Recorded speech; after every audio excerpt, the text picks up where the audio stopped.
Well, here I am still at the Women's March on January 21st, 2017. Still hoarse from yesterday, shouting against the inauguration.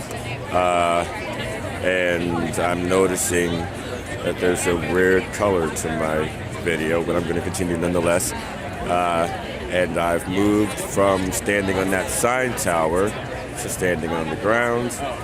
And wow, this is big. I want to see an aerial comparison of today's event compared to his inauguration yesterday. We know that during his inauguration had many fewer attendees than Obama's first inauguration, and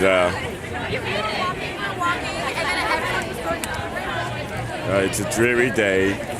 The clouds are covering the point of the Washington Monument off in the distance there.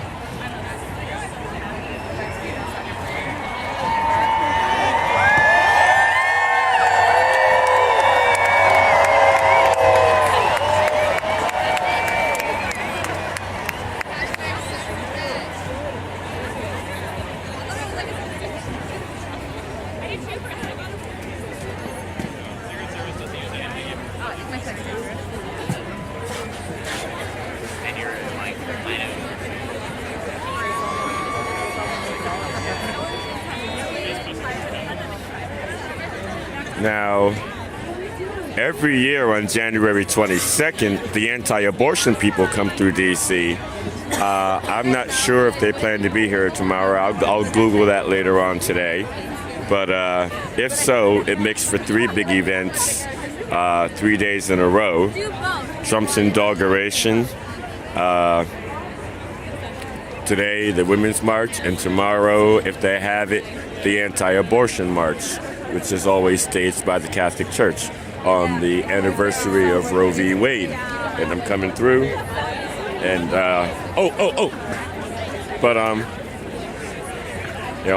someone backed up while I was walking and I almost tripped. But anyway, this is very interesting. I hope we can maintain this energy. And I should say outright that I am not one for peaceful protests. I've been to many peaceful protests, and we still have a screwed up system. And Trump's presidency proves that democracy doesn't work.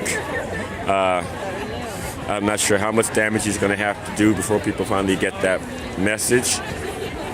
And at least our democracy is not working. There may be some form of it that works, but ours is definitely not working.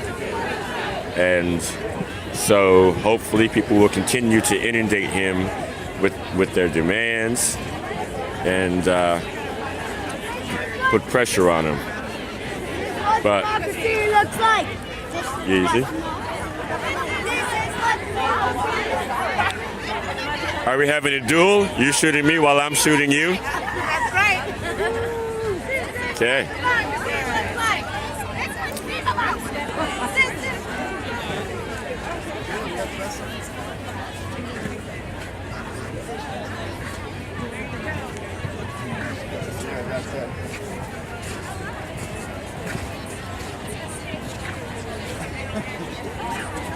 Will you take one of the two of us? Yeah. A little closer. And then if you squat down a little bit, it'll work. There you go. Perfect. All right, thank you. Awesome. Sure. Look out, kid. Is that for Trump? It's Bob Dylan. You got, oh yeah, I like that sign. Let's keep going. You know, we need people with some guts. You know. You're gonna get hit. You're gonna be aware. You know, I was actually surprised that the Secret Service didn't take their chances yesterday. They had a clear shot. They could have thought, That'll get some nothing but trouble. yeah.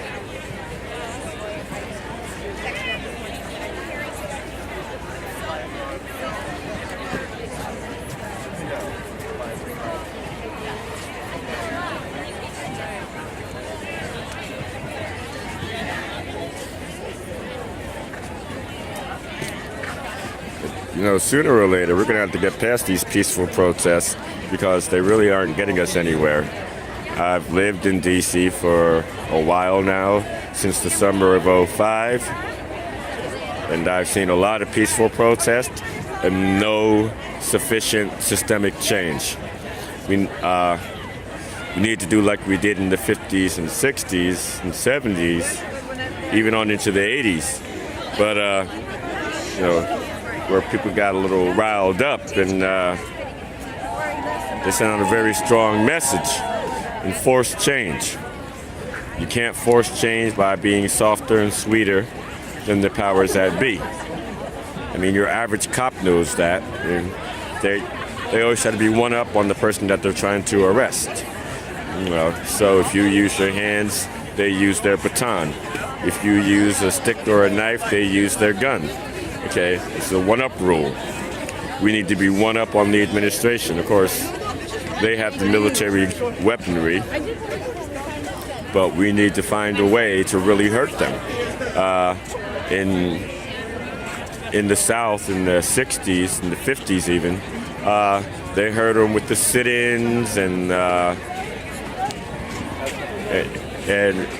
you hit them in the pocket. You got to find some way to hurt the powers that be. Hit them in the pocket or something. But this soft, sweet stuff just doesn't quite getting it. We got to go hard. I should also say that I've noticed that the what's we call it, gender assignment, and I don't mean physical gender assignment, but personality gender assignment is actually changing. I read an article a few months ago that said women are taken to using curse words more often than they used to because it makes them sound more serious and more impassioned. And men used to avoid cursing when women were around, but now it's the women who are saying outright that they're going to curse more so that they'll be taken more seriously and they can express more passion by the use of curse words. And we also have words that were considered to be vulgar at one time, such as pussy, when used in a certain context. And it's being used all over here, and there's a pussy theme. They have all these cat ear hats, and they're using the word pussy quite freely out here. So you can come out and we can start to use terminology that we in the past were told not to use out of respect for women. Now it's the women using the terms, and so I guess the men are free to use those terms too now. But just my little 2 cents there. But I'm all for equality and equality between men and women. So, I don't really take issue with that. My thing is, when we talk about equality, are we also talking about having equal responsibility, not just equal rights, but equal responsibility to carry yourself well when it's not time for a revolution anyway. Equal responsibility, to be non-violent during civil times, which we may have come to the end of just yesterday during Trump's inauguration. But I see where if 2 men fight, that people want to know, why they fought. If a woman strikes a man first, and then the man hits back, we're not even supposed to ask why he hit her. That's kind of crazy to me. I've had situations where somebody comes to me and says, hey, Eric, this man hit this woman. And I say, why did he do it? And I'm like, all right. And then they say, why? You shouldn't be asking why. A man hit a woman. And I'm like, well, if she swung on him first, then she got what she deserved. But anyway, that's my take on it. And if you're, for instance, pregnant, then you should have thought about that before you initiated violence. We should have equal responsibility to carry ourselves well. We should have equal responsibility to act intelligently. So I'm all for equality, but let's not just be equal in terms of our rights. Let's also be equal in terms of our responsibilities, including our responsibility to carry ourselves well. But right now, I do not think we're living in civil times. And so this is a 4-year war that I see that we just started. And so we need to get in warrior mode and get out of the sweet mode. And we need to do some damage until we get Trump out of office. That's what I say. So I'll stop there.